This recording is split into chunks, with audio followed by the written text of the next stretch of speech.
Hey folks, hope you're doing good. Long time no talk. Been busy, busy, busy with lots of clients lately. Very blessed. But I wanted to come talk to you about something that I built that I'm sharing for free. So I'm going to include the link below in the description if you would like a copy of a budget template that I built for me and my family. Now, to be perfectly candid, my family, I have never really kept what I would call a classic budget template. What I've kept is a cash flow template, which is different. Cash flow just shows all the income coming in, all the expenses going out, and that helped me figure out how much money to put away in investments and savings every single month. But I haven't really been tracking how much are we spending on groceries, how much are we spending on gas, how much are we spending on these things. And with the economic changes lately, I kind of got curious about where all of our money keeps going. And so I wanted to track it. So I went down the rabbit hole. I have used software in the past to track a budget. So I've used things like Mint. I more recently tried Truebill, which is a pretty cool solution. And I liked both of them because they had some automation built into them, but I still ended up finding myself doing a lot of work to correct where the automation was going wrong. So instead of using those budgeting systems, I just decided to build my own. And after I got done with it, I thought maybe other people could benefit from it. So I wanted to give it away for free. And again, the link's going to be in the description below. So I'm just going to walk you through it for just a second and show you. When you download it, the download will send you to or include a doc that actually gives you a little bit of instructions about how to use it. Not a whole lot, because again, it's free, but enough to be able to use it. One thing I will say about the document is in terms of automation, I didn't build any of that in. So when you every month get your individual transactions that you're going to have, you actually are going to have to download them from, excuse me, goodness, download them from your bank or whomever you use, and then put them in here and then manually carry over the transactions into the appropriate fields. I'm just not an Excel wizard. And so I did not build in any automation where you can download all your transactions and then categorize them, and then they're going to automatically roll up into the appropriate categories. But I did build you a forecasting tool, and it's going to go ahead and have some categories already built in for it. Again, if you don't know how to use Excel, you should probably go ahead and learn how to use it to make some changes. Like if you need to add a row and update some of my formulas, they're not too complex. You should be able to do that. So just walking you through what I did for forecasting. So what I use this for is different scenarios. So let's say I decided to quit my job and I lose all that income or I get laid off. What is that scenario going to look like? Let's say we add another car payment. What's that scenario going to look like? If we have a mortgage payment, but we're going to buy a bigger house or buy a smaller house even, what are those changes going to do? So that's what these four different categories are. They just allow you to play with things. And I've kind of given them names. This is current in column B. This is assuming you buy a new car. This is you buy a new car and new house. By the way, did you know that 43% of people that buy a new house buy a new car within the first 3 months? Did you know that? And this is if you just buy the house. So you can rename these, you can make them whatever you want, and you can tweak them. Okay. So I could say new job. I got a promotion, and so I'm going to be making more money. Okay. All right. So at the top is a roll up. Okay. And it will calculate all of your income, which rolls up from here. And then you've got your expenses, and then that just shows your monthly net. This is again just for forecasting. This is not for budgeting. That's going to be on the next slide. So just tracking your income. You've got partner one salary, partner two. If you have a business or a side hustle, maybe you make some bonuses. You could insert a row here and call it gifts.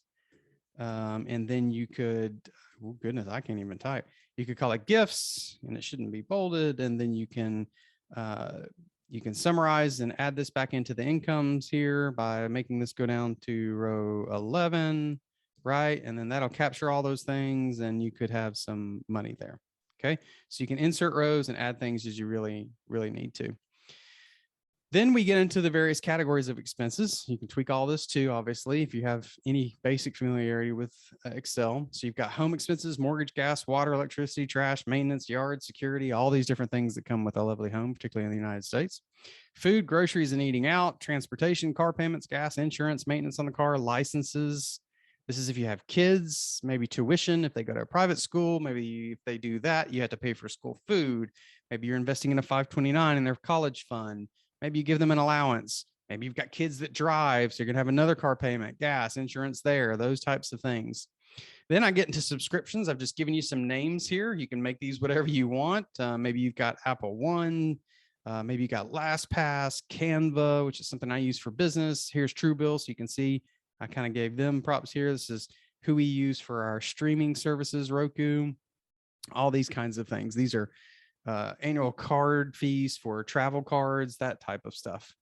Investments, so you're contributing to your retirement. Maybe that includes a 401k or money you're putting in a Robinhood account. Maybe that's here under stock trading, that type of thing. Then you've got health. Maybe you have to pay for an ambulance service. So where I live in the US, ambulances won't just show up. You have to buy a subscription. If in case you ever get sick and have to be taken out of here in an ambulance, you want to have that subscription because otherwise the bill is outrageous. Co-pays for medical, that type of thing. Here you are giving gifts.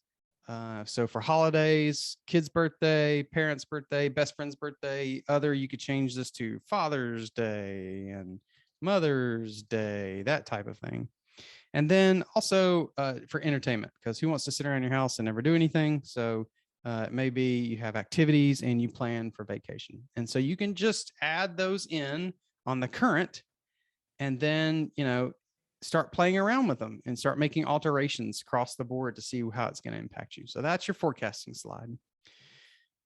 Then you've got your roll up, and this is really the budget. So same kind of idea, total income and total expenses, monthly net across the top. Here's the budgeted amount that you're going to build your budget in. And then you're going to start to every month bring in manually and put in how much you had for your income. So maybe I made $2,000 here, right? And what happens is if you budgeted to make $2,500 and you made $2,000, it's going to show you there's a $500 difference between the two.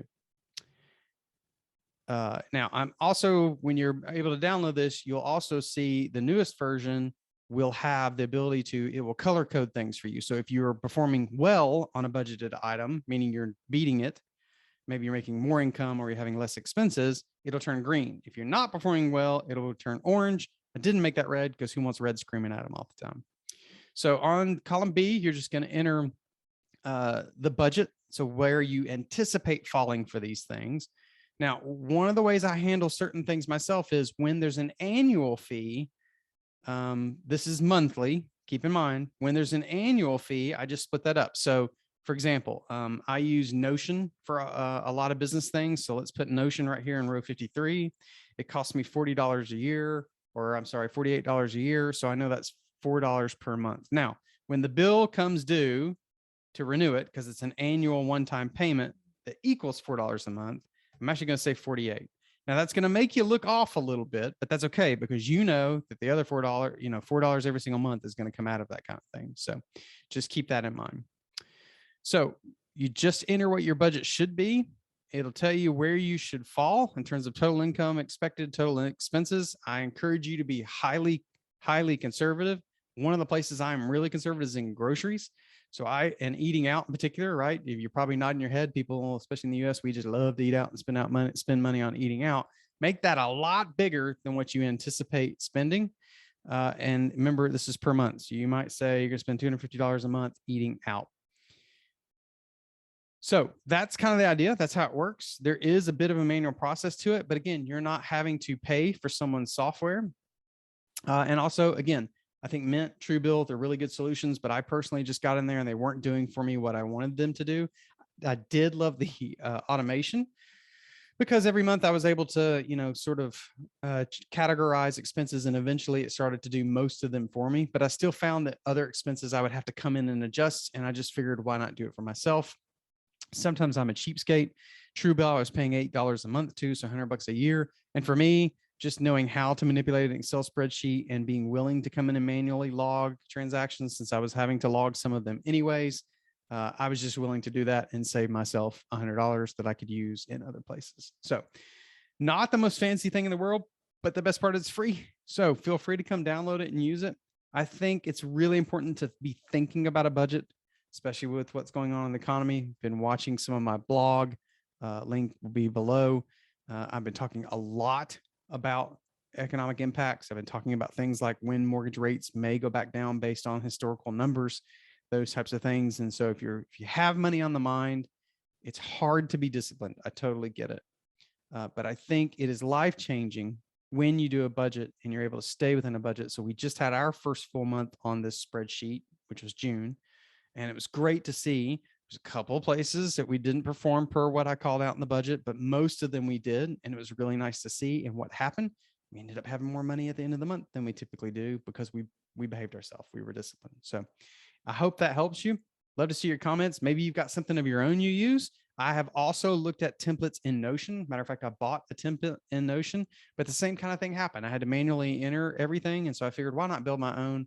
I've got it designed the way I want. Hopefully this one is simple enough that it works for you too. Hope you have a great day. Take care.